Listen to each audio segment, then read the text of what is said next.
వాళ్ళు రెచ్చగొడితే మీరు రెచ్చిపోవద్దు అని చెప్పాలి. ఎక్స్క్యూజ్ మీ, ఒకసారి ఆగండి. ఆయన పార్టీ అధ్యక్షుడు ఈ పక్కన పెట్టండి, ముందర ఫస్ట్ రాష్ట్ర ముఖ్యమంత్రికి ఆ బాధ్యత ఉంది. శాంతి భద్రతలు కాపాడాల్సిన బాధ్యత రాష్ట్ర ముఖ్యమంత్రి పైన ఉంది. నిన్న జరిగిన ఎపిసోడ్ కూడా నేను చెప్తాను. అంబటి రాంబాబు గారు అలా మాట్లాడకుండా ఉండవలసింది. కాకపోతే అలా జరిగిన అంశం ఏంటి?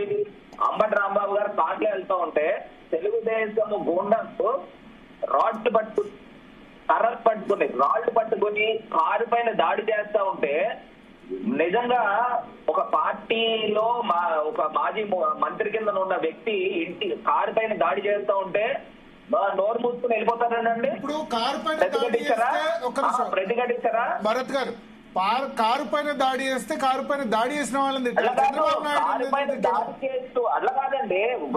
చంద్రబాబు నాయుడు పేరు పెట్టుకుని తిట్టడం, దాడి చేసిన వాళ్ళని తిట్టినా ఓకే, ఎమోషన్ లో తిట్టారు అనుకోవచ్చు. చంద్రబాబు నాయుడు ఏం చేశారు?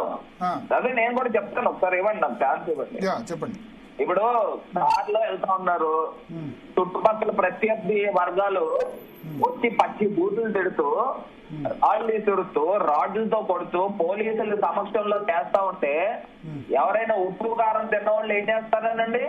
నోరు మూసుకుని వెళ్ళిపోతారా? మాట్లాడరా? వాటి తిరిగి తిట్టరా? తిరిగి తిట్ట గాజు పర్లేదు కానీ అక్కడ చంద్రబాబు నాయుడు పేరు తీసుకొని ఆయన పైన కెమెరా పడింది, అంబటి రాంబాబు గారి పైన కెమెరా పడింది, మిగతా నాయకుల పైన కెమెరా పడిందా? మిగతా ఆ లేడీ ఎలా మాట్లాడుతుంది? ఏం మాట్లాడుతూ ఉందండి లేడీ? ఏం మాట్లాడుతోంది? పచ్చి బూతులు మాట్లాడుతోంది. మరి అవన్నీ నీకు కనబడవు. ఇప్పుడు అక్కడ 100 మంది అక్కడ గుంపు కూడి నోటుకొచ్చిన మాటలు మాట్లాడుతూ దమ్ముంటే రారా అని అంటే ఏం చేయాలనండి? రారా అంటే చంద్రబాబు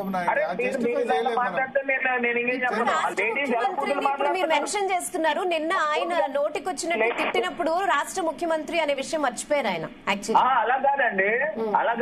శాంతి భద్రతల విషయంలో రాష్ట్ర ముఖ్యమంత్రి అంటున్నారు, మరి నిన్న కూడా ఆయన తిట్టింది రాష్ట్ర ముఖ్యమంత్రినే. మాజీ మంత్రి ఆయన ఎంత సంయమనం పాటించాలి? అలా కాదు, మీరు ఇంత వాళ్ళకి ప్రోగా ఎట్లా మాట్లాడుతారో నాకు తెలియట్లేదు. అలా కాదు, వచ్చేసరికి టీడీపీ అయినా వైసీపీ అయినా ఒకటే వేరు. మాకేం స్టేట్స్ లేవు, మేము ఎల్లో మీడియా కాదు, బ్లూ మీడియా కాదు. ఎక్స్క్యూజ్ మీ, ఒకసారి ఆగండి. డైరెక్ట్ గా ఇంటిపైకి హత్యాయత్నం చేయడానికి వెళ్ళిన దానికి మీకు పెద్ద మాట రాదు. ఎందుకదా? అదే అనురాధ గారు హత్య చేయడానికి వెళ్తే మీకు మాట రాదు. అంటే ఇప్పుడు నిన్న అనురాధ గారు ఏం చెప్తారు చెప్పండి.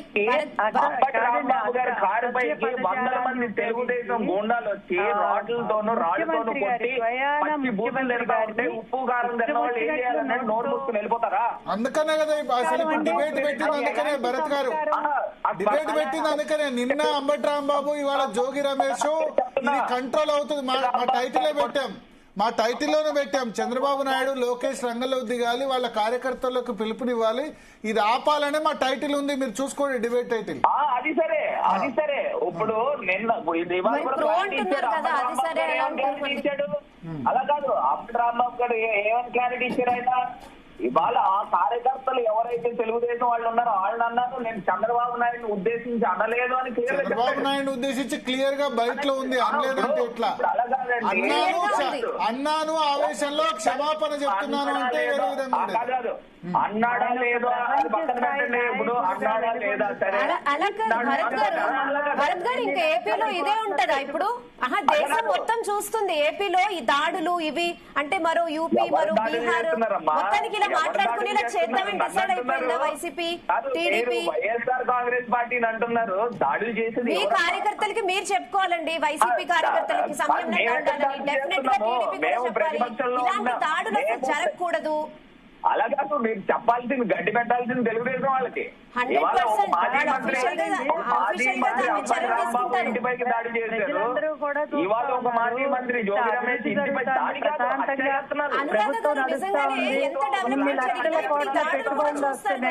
అభివృద్ధి గురించి మాట్లాడుకోకుండా ఇప్పుడు ఈ విషయాలు ఏం అభివృద్ధి? నివేదిక ఎప్పుడైతే వచ్చిందో ప్రజలందరూ చీకొడుతున్నారు. ఇవన్నీ అసలు ఆ పోస్టర్లు ఎందుకు తట్టుకోలేక పెట్టాలండి? అసలు ఆ పోస్టర్లు ఎందుకు పెట్టాలి? ఆ పెట్టిన వాళ్ళు అసలు తీయించేయాల్సింది నిజంగానే.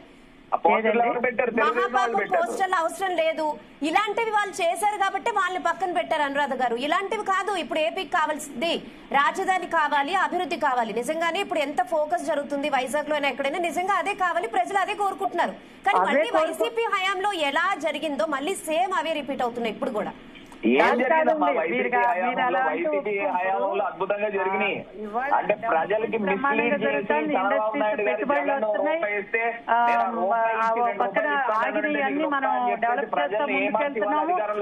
చిట్టు నివేదిక ఏమి ఇచ్చింది? వీళ్ళు అక్కడ కూడా దేవుడి దగ్గర కూడా దేవదేవుడిని కూడా వదలకుండా 250 కోట్ల అవినీతి జరిపింది అని చెప్పి క్లియర్ గా చిట్టు నివేదిక ఇచ్చింది.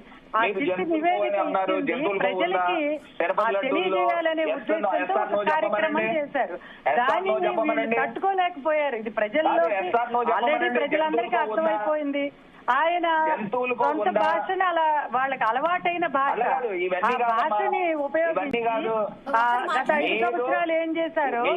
అశ్లీలమైన భాష, అసభ్య పదజాలం వాడితే సామాన్య కార్యకర్తకి ఉక్రోషం వచ్చి కనీసం తాత్కాలికంగా ఇప్పుడు పార్టీ ఒక ప్రభుత్వం ముఖ్యమంత్రిగా ఆయన శాంతి భద్రతలు తప్పకుండా ఆయన కోరుకుంటున్నారు కాబట్టి అనురాధ